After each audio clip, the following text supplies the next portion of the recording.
Congratulations! You're only 19 years old, but you've been composing since you were 5.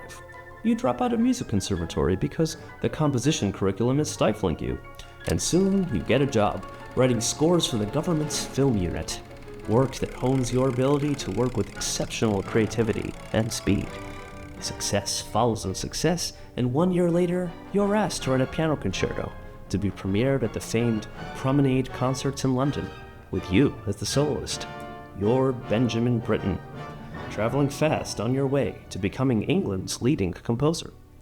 At 20 years old, you compose the ebullient piece we're about to hear.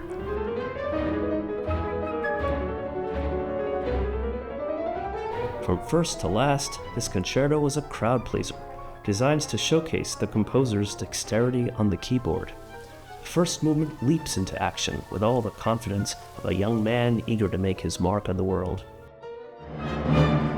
The last movement ends with virtuosic runs and cymbal crashes that are virtually a machine for generating applause.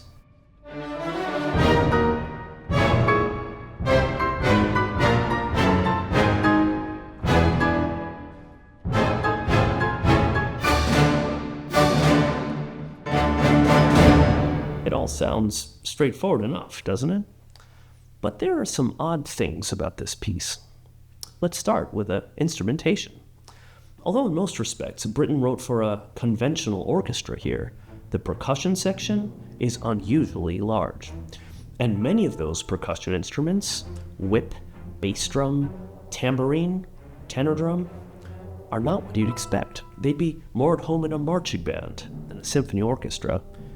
Now let's listen more closely to the start of that bombastic last movement. The booming bass drum and odd rhythms. It sounds almost like a military parade coming down the street. It all feels more eerie and worried than anything else. So, what's going on here?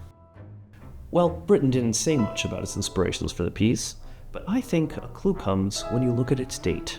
It was composed in 1938, when the world was on the cusp of World War II, and it was revised in 1945, just after that horrific war had come to its bloody culmination. Britten was himself an avowed pacifist against any and all war. Soon after writing the piano concerto, he protested the war by leaving England and traveling to the United States for 3 years. America had not yet entered the conflict.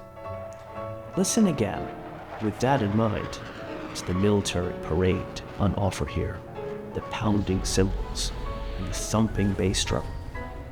It's a nightmare, with a sense of irony that's quite reminiscent of the music of Britten's contemporary in the Soviet Union, Dmitri Shostakovich.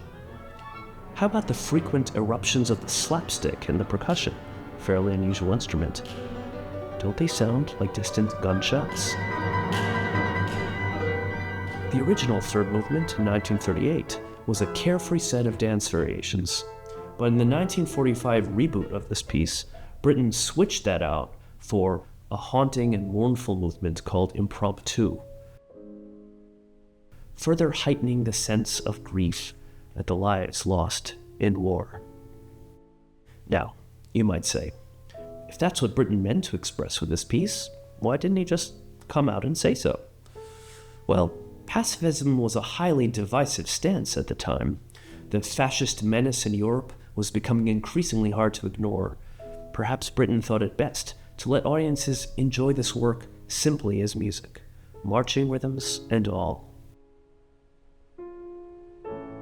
But when you know a bit more about the piece's backdrop, you wonder whether he thought the applause for his militaristic finish was anything to cheer for.